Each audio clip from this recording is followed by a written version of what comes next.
Look, I am not going to sugarcoat this. Krethak was an absolute nightmare, wrapped in scales and dipped in arrogance. 4 arms, each one capable of snapping a titanium rod like it was nothing more than a dry twig. 7 feet of pure Zandorian muscle and ego, standing there in the main training hall of the Galactic Military Academy like he owned the place.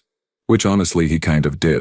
The thing about Krethak, he had earned his reputation the old-fashioned way, by breaking every single recruit who thought they were tough enough to handle his program. And I mean breaking them. Physically, mentally, spiritually, take your pick. The guy collected shattered egos like humans collect those ridiculous ceramic figurines. Every morning without fail he would stand at the entrance of Training Complex 7, all 4 arms crossed over his chest, that ridge of bone above his eyes raised in permanent judgment, his skin, a lovely shade of deep purple that reminded you of a bruise which was fitting considering what he did to people, would shimmer under the fluorescent lights. Those vertical pupils would scan each incoming recruit like they were scanning for weaknesses. Spoiler alert, he always found them. Another batch of soft flesh and hollow promises, he would mutter in that gravelly voice of his, the one that sounded like rocks being ground together in a cement mixer. His mandibles would click with disapproval, a sound that every cadet learned to fear within their first hour. The Academy administration loved him. Naturally. Why wouldn't they? His graduation rate was 0.03%. Yes, you heard that right, 0.03. But the ones who made it through, they became legends. So the brass kept him around, kept feeding him fresh recruits, kept pretending that his methods were somehow building character instead of just building trauma. Krethak had this saying, one he repeated so often it might as well have been tattooed across his massive chest. Mercy is for the dead and the dying. Everyone else gets my full attention. He would laugh after saying it, this deep rumbling sound that made your bones vibrate uncomfortably, and soft species. Oh, do not even get me started on his opinions about soft species. Anything without an exoskeleton, without natural armor plating, without the ability to regenerate limbs, worthless, absolutely worthless in his eyes. He had sent home more Tyrellians, Bophians, and Centurions than anyone could count, always with the same dismissive wave of one of his 4 hands. But humans? He had never trained a human before. That was about to change. Lieutenant Maya Torres walked into Training Complex 7 on a Tuesday morning, and honestly the entire facility seemed to hold its breath. Word had spread fast. A human.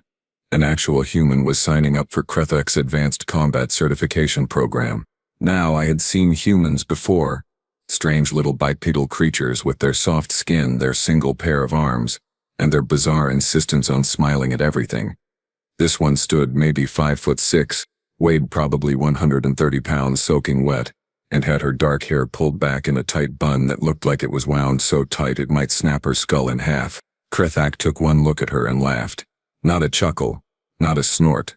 A full, booming laugh that echoed off the metallic walls and made everyone in the vicinity wince. This is what Earth sends me. He circled around Maya like a predator examining prey that was not even worth the effort of killing. All 4 of his hands gestured at her like she was some kind of cosmic joke. I have broken training dummies more intimidating than you, flesh creature. Maya stood there perfectly still, her face blank. She did not flinch. Did not argue. Just stood at attention with her paperwork clutched in one fragile little hand. Let me guess, Krethak continued, his mandibles clicking in what passed for Zandorian amusement. Your species thinks because you have opposable thumbs, and figured out space travel you belong among warriors? He leaned down, bringing his face close to hers. You probably cry when you stub your toe. Your bones are hollow like a bird's. Your skin tears if someone looks at it wrong. My bones are not hollow, sir, Maya said quietly, her voice steady. And I am here for certification, not your approval. Oh, that was a mistake. A glorious, beautiful mistake. Krethak's eyes narrowed to slits. His skin flushed a darker shade of purple, the color of rage barely contained. Your approval? He repeated slowly, each word dripping with venom. Little human, by the time I am done with you, you will be begging for my mercy just to make it stop. And you know what I will say. He waited, clearly expecting an answer. Maya did not give him one. Nothing, he finished, because mercy is for the dead and the dying. Day 1 started at 0400 hours, which apparently is a time that exists and people are expected to be conscious during it. Krithak had Maya running obstacle courses designed for species with twice her mass and 3 times her limb count. The first course? A vertical climb up a 40-foot wall with handholds spaced for someone with an 8-foot arm span. Maya had to jump for each grip, her fingers barely catching the edges, her shoulders screaming with effort. She fell, twice, 3 times, got back up every single time with scraped palms and what I am pretty sure was a dislocated shoulder that she just popped back into place like it was nothing. Krithak watched with all 4 arms crossed, that permanent sneer on his face. Pathetic. My offspring climbs better than this, and she is only 2 cycles old. But here's the thing. Maya did not quit. She kept climbing, kept falling, kept getting back up. Blood from her torn hands left smears on the metal handholds, little red streaks that marked her progress like some kind of grotesque art project. By hour 3, Krithak had moved her to the gravity chamber. He cranked it up to 2.5 times standard Earth gravity, which for a human meant everything suddenly weighed more than twice what it should. I watched her knees buckle, watched her entire body sag under the pressure like she was being crushed by an invisible hand. Stand up straight, fleshbag, Krithak barked, circling her like a shark that smelled blood in the water. Or is this too much for your fragile spine? Should I call the medical team now and save us all the trouble? Maya straightened, slowly, painfully, every muscle in her body visibly shaking with the effort. Sweat poured down her face. Her breathing came in ragged gasps, but she Run, Krithak ordered. And she did. Sort of. It was more of a stumbling lurch than a run, but her legs kept moving, 1 foot in front of the other, over and over, while Krithak followed behind her, his voice a constant stream of mockery. Look at you, trembling like a newborn. Your species conquered nothing. You stumbled into space and somehow convinced yourselves you belonged here. He laughed. That horrible grinding sound. Every step you take is agony, is it not? I can see it in your face. The pain. The suffering. Maya did not respond. Just kept moving. Say it, Krithak demanded, moving in front of her, blocking her path. Admit that you cannot handle this. Admit that you are weak. She looked up at him, her face a mask of exhaustion and something else. Something harder. No, sir. Krithak's mandibles clicked rapidly, a sign of escalating anger. You want to know what pain is, human? Pain is just weakness begging for permission to leave. And I do not grant permission. He increased the gravity to 3 times standard. Maya's legs gave out. She hit the floor hard, the impact forcing the air from her lungs in a painful wheeze. But even on her hands and knees, even with her arms shaking so badly they looked like they might snap, she did not tap out. She did not quit. And that, I think, is when Krithak stopped seeing her as a joke and started seeing her as a problem. Week 2 brought the zero-gravity combat drills, and let me tell you, Krithak had been saving his worst for this moment. He had been building up to it, watching Maya survive every impossible task he threw at her, and his frustration was growing like a tumor. The zero-gravity chamber was a sphere, 60 feet in diameter, filled with floating obstacles and combat drones programmed to hit hard enough to crack ribs. Most species trained here for maybe 20 minutes at a time. Krithak had Maya scheduled for 2 hours straight. Let us see how your primitive inner ear handles this, human, he said, his voice crackling through the chamber's communication system. Try not to vomit all over my nice clean training sphere. The gravity cut out, and Maya immediately started spinning, her body tumbling through the air like a leaf caught in a wind tunnel. The drones activated, small metal spheres that shot out from the walls with enough force to dent steel plating. One caught her in the ribs, another slammed into her thigh. A third cracked against her forearm with a sound that made everyone watching wince. She tried to orient herself, tried to push off the obstacles to gain some control, but her movements were clumsy, uncoordinated. Humans had not evolved for this. Their bodies needed gravity, needed up and down, needed something solid beneath their feet. Krithak watched her struggle for 90 minutes. 90 minutes of her being battered around like a rag doll, her body accumulating bruises and cuts and what were definitely several cracked bones. Other instructors started gathering at the observation window, their expressions ranging from concern to outright horror. Sir, perhaps we should. One of them started. Silence, Krithak snapped. She wants to be military. This is military. At the 100-minute mark, Maya stopped moving, just hung there in the center of the sphere, her body limp, her eyes half closed. A drone hit her square in the back, and she barely reacted. Another caught her shoulder, spinning her slowly through the air. Krathak finally cut the drill. Reactivated gravity. Maya dropped like a stone, hitting the floor with a wet thud that sounded all kinds of wrong. She did not get up. Just lay there, breathing in short, shallow gasps, blood trickling from her nose and the corner of her mouth. He entered the chamber, all four arms gesturing wildly as he stood over her broken form. This is what I am talking about. This right here. Humans do not belong in the galactic military. You are too fragile, too weak, too soft. He crouched down, bringing his face close to hers. Your species should have stayed on your little blue planet, playing in your dirt, pretending you were special. Maya's eyes focused on him, and despite everything, despite the pain she had to be in, she smiled. Actually smiled. Blood on her teeth, and everything. You done? She whispered, her voice barely audible. Krathak blinked, all four arms freezing mid-gesture. What? I said. Are you done? Maya repeated, louder this time. Because I have got a proposal for you, instructor. Maya pushed herself up on trembling arms, managed to get to her knees, then somehow impossibly to her feet. She swayed like she was drunk, one hand pressed against her ribs where I am pretty sure at least 3 of them were cracked, but she stayed upright. One final test, she said, each word clearly causing her pain. You and me, real combat scenario. Full contact. No gravity manipulation, no drones, no tricks. Just a fight. The observation room went silent.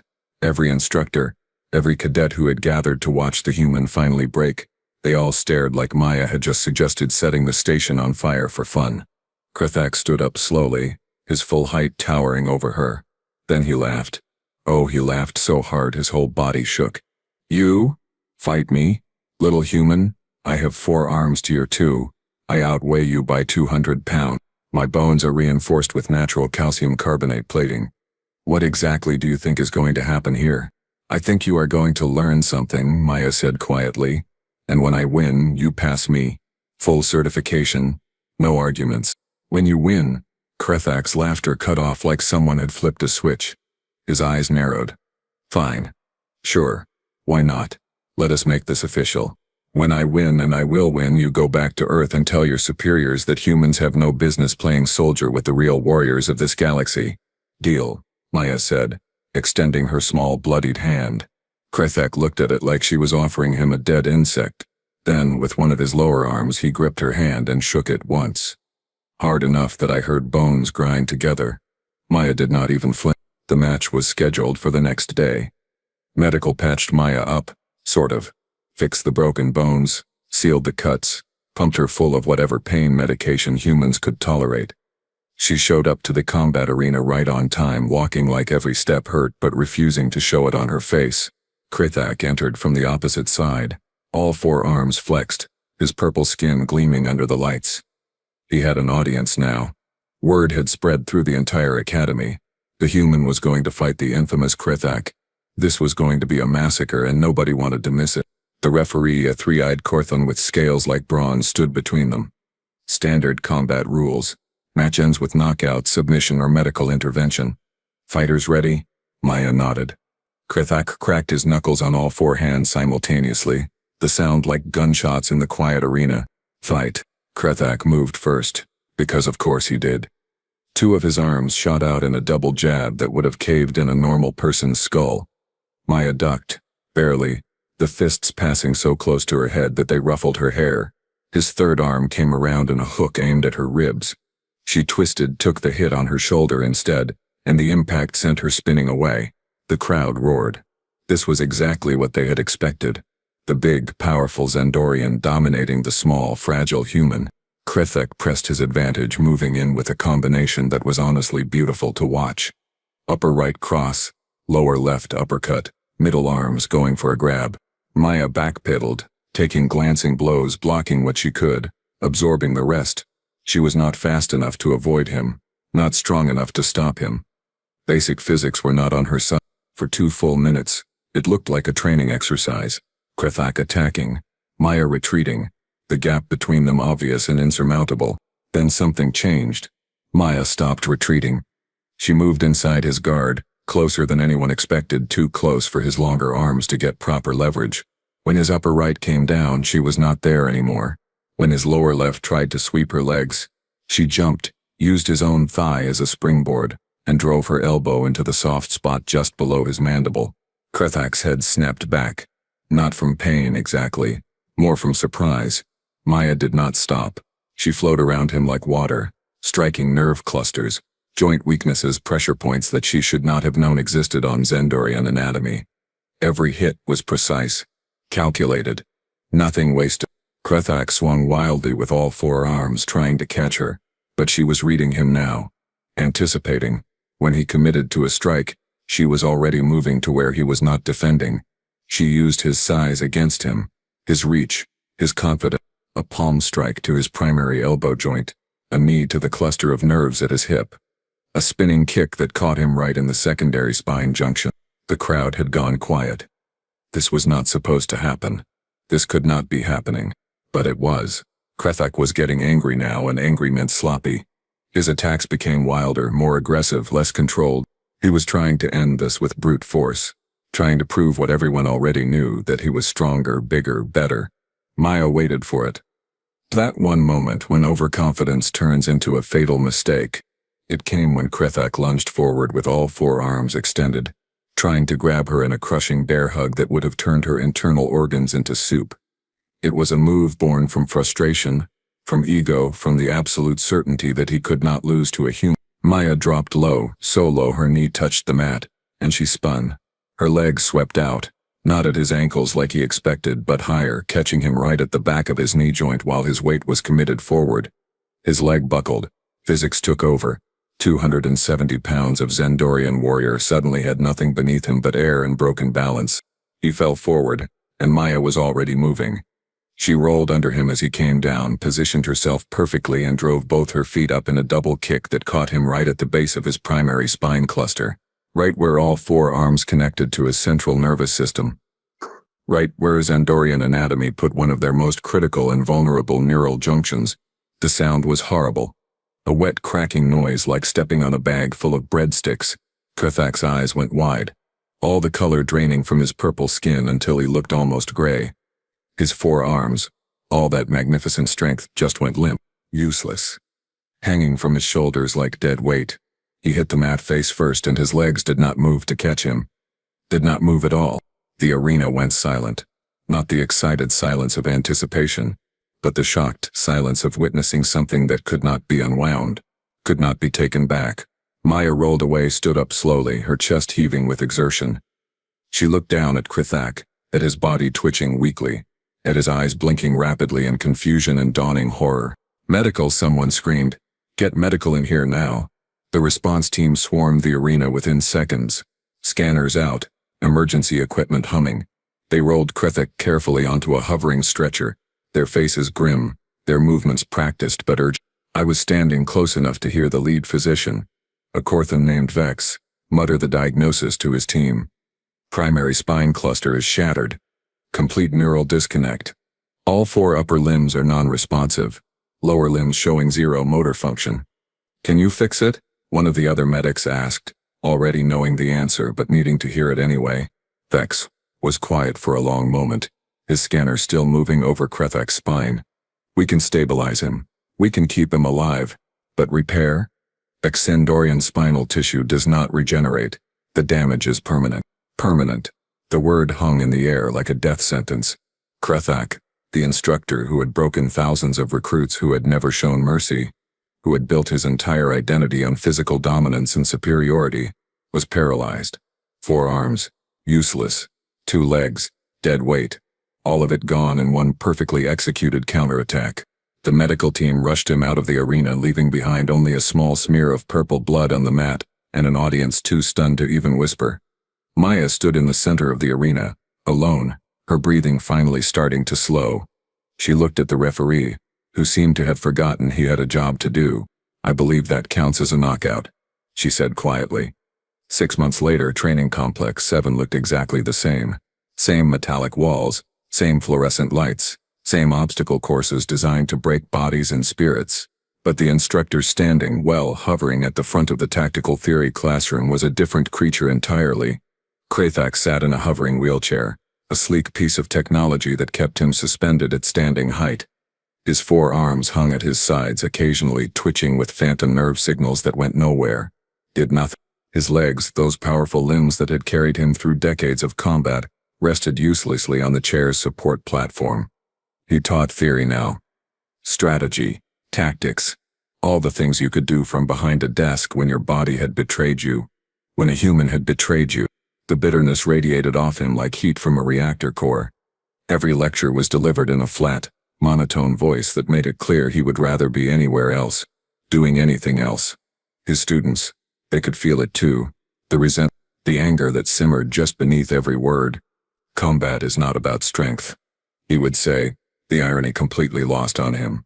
It is about strategy, planning, knowing your opponent's weaknesses and exploiting them without mercy. Without mercy. He still used that phrase even though mercy was about the only thing anyone showed him these days. The academy had wanted to retire him, of course, pension him off, send him away quietly. But Krithek had refused. This was all he had. This identity. Take it away. And what was left? Just a broken Zendorian in a chair, dwelling on the moment everything fell apart. So they gave him the theory classes, the lectures, the safe, non-physical instruction that kept him employed and kept him from having to face what his life had become outside these walls.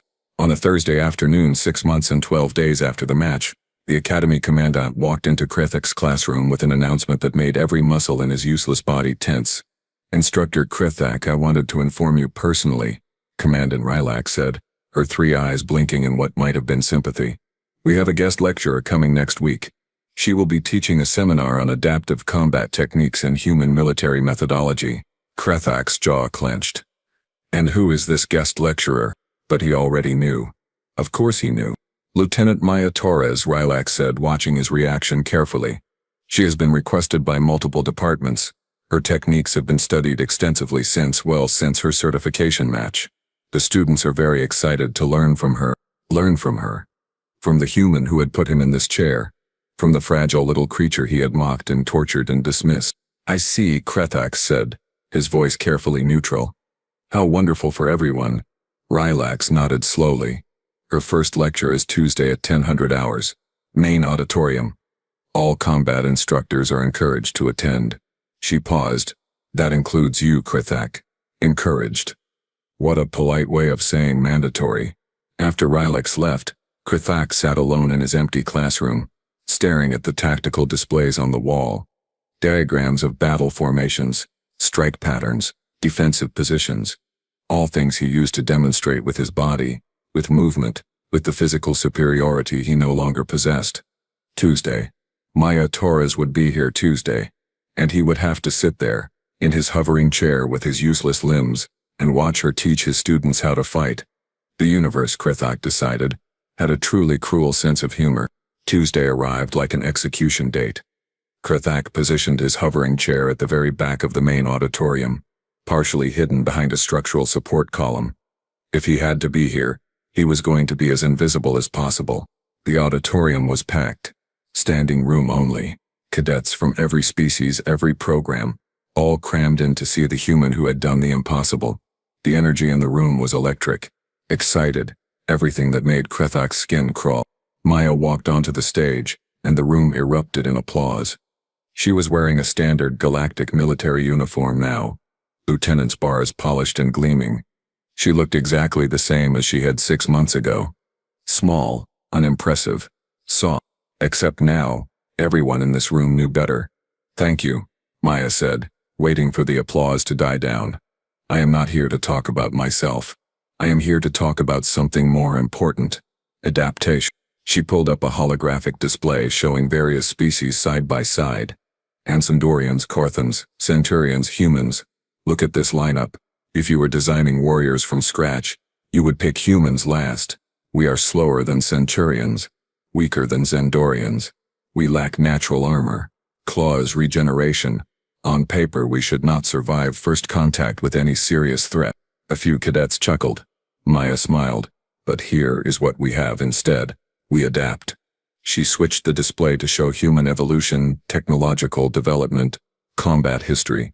"We are persistence hunters. We do not give up. If you knock us down, we study how you did it. We get back up. We try again. Different approach, different angle.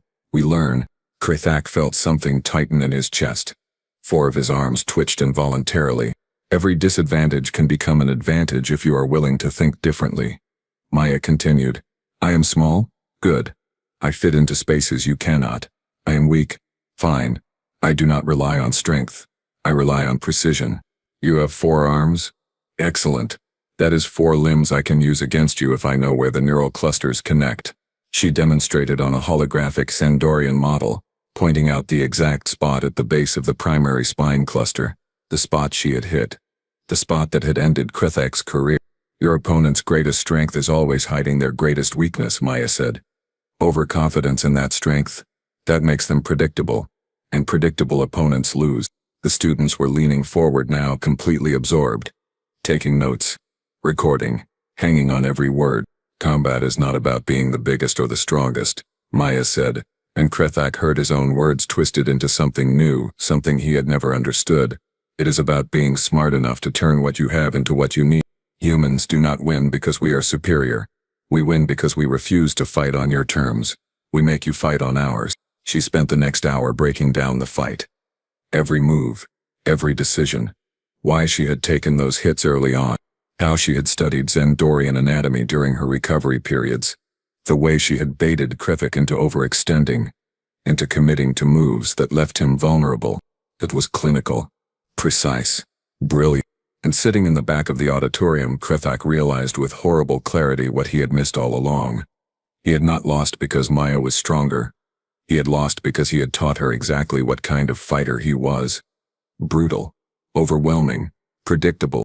He had beaten her down for 2 weeks, showing her every single move in his arsenal, every preferred attack pattern, every tell, and she had absorbed all of it, cataloged it, turned it into a manual for his own defeat.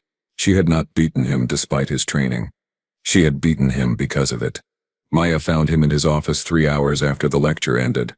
Krithak had not moved from behind his desk, just sat there in his hovering chair, staring at the wall where commendations and certificates used to hang. He had taken them all down months ago. Looking at them hurt too much. The door was open, Maya said from the doorway. Mind if I come in? Krithak did not turn around. Why are you here, Lieutenant Torres? Come to gloat? Enjoy the view of what you created? Actually, I came to thank you, Maya said, stepping inside and closing the door behind her. That made him turn. All 4 of his useless arms twitched with the ghost of the gesture he wanted to make. Thank me? For what exactly?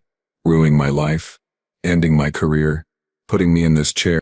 Maya pulled up a seat across from his desk, sat down like she had been invited.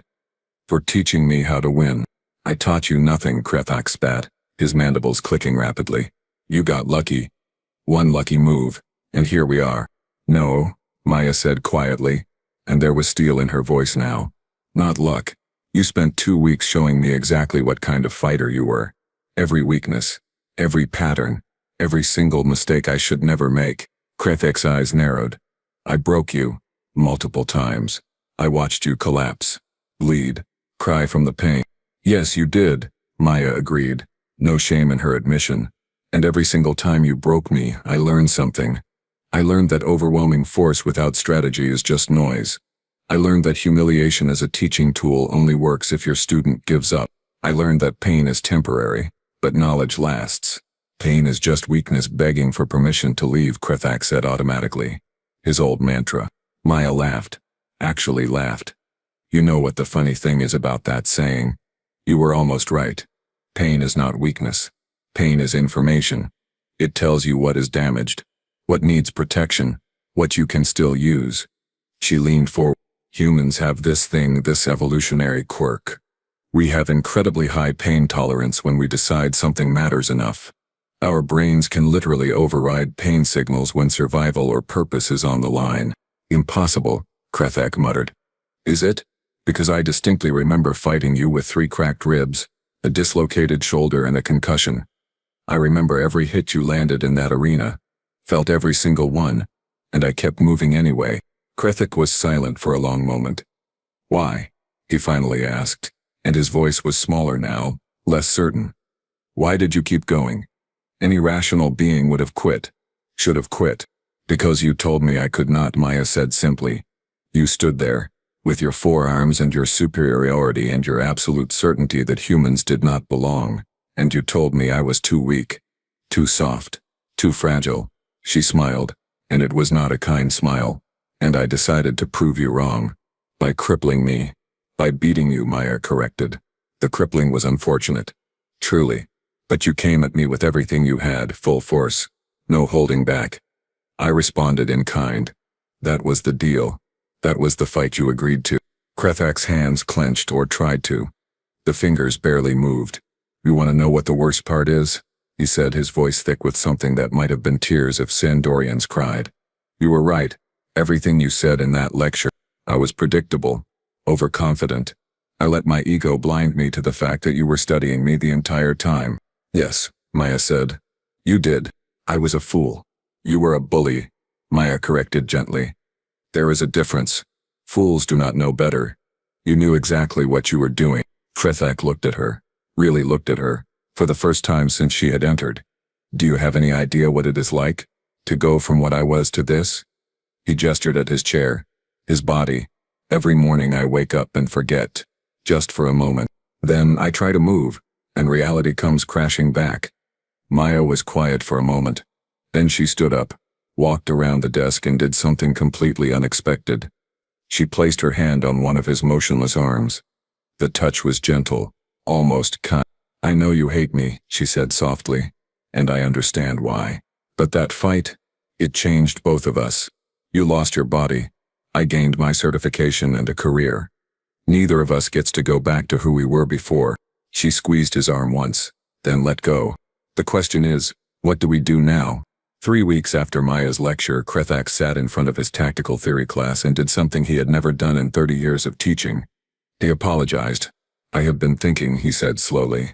His hovering chair positioned at the front of the room instead of hidden behind his desk. About my methods. About what I thought teaching meant. The students, a mixed group of species including 2 humans, watched him with expressions ranging from curiosity to suspicion. They had heard the stories. Everyone had. I believed that breaking you down was the same as building you up. That pain and humiliation created strength. He paused, one of his dead arms twitching slightly. I was wrong. You could have heard a pin drop in that classroom. Strength is not about enduring cruelty. It is not about ignoring pain or pretending weakness does not exist. Krethak looked directly at the 2 human cadets. It is about understanding your limitations and finding ways to succeed anyway. It is about adaptation, strategy, and the refusal to accept that your disadvantages define you. One of the human cadets raised her hand tentatively. Sir, what changed your mind? Krethak almost smiled. Almost. Let us just say I received a very thorough education in what real strength looks like. And it came from the last place I expected. He spent that class session actually teaching. Not lecturing, not belittling, teaching. He asked questions, encouraged discussion. When a Centurion cadet suggested a strategy that had flaws, Krethak pointed them out without mockery, then asked the class how they might improve the approach. It was exhausting. This kind of teaching required patience, empathy, things he had spent decades pretending did not matter. But the students responded. They engaged. They learned. After class, as the cadets filed out, the human cadet who had asked the question lingered behind. Sir, can I ask you something personal? Krethak nodded, too tired to deflect. Do you regret it, the way you used to teach? He considered lying, considered deflecting, then decided he was too old and too broken for anything but honesty. Every single day, he said quietly. I spent 30 years breaking people who came to me for help. I told myself it was necessary, that I was making them stronger. He looked down at his useless hands. Turns out the only thing I was really good at was creating enemies and breaking myself. The cadet nodded slowly. For what it is worth, sir, this version of you is a better teacher. After she left, Krethak sat alone in his classroom, the irony of his situation settling over him like a heavy blanket. He had spent his entire career worshipping physical strength, dismissing anything that did not fit his narrow definition of power. And now, stripped of everything he had valued, he was finally learning what strength actually meant. It was not about forearms or superior size or the ability to crush your opponents with brute force. It was about getting back up, adapting, continuing when everything in you screamed to quit. It was, he realized with a bitter laugh, the most human thing in the universe. Maya had tried to show him that from the beginning. Every time she fell and stood back up, every time she took his worst and kept moving forward, she had been demonstrating true strength while he had been too blind, too arrogant to see it. He had called her weak, fragile, soft, and she had proven beyond any doubt that she understood strength better than he ever had. The universe really did have a cruel sense of humor. But maybe, just maybe, it also had a point.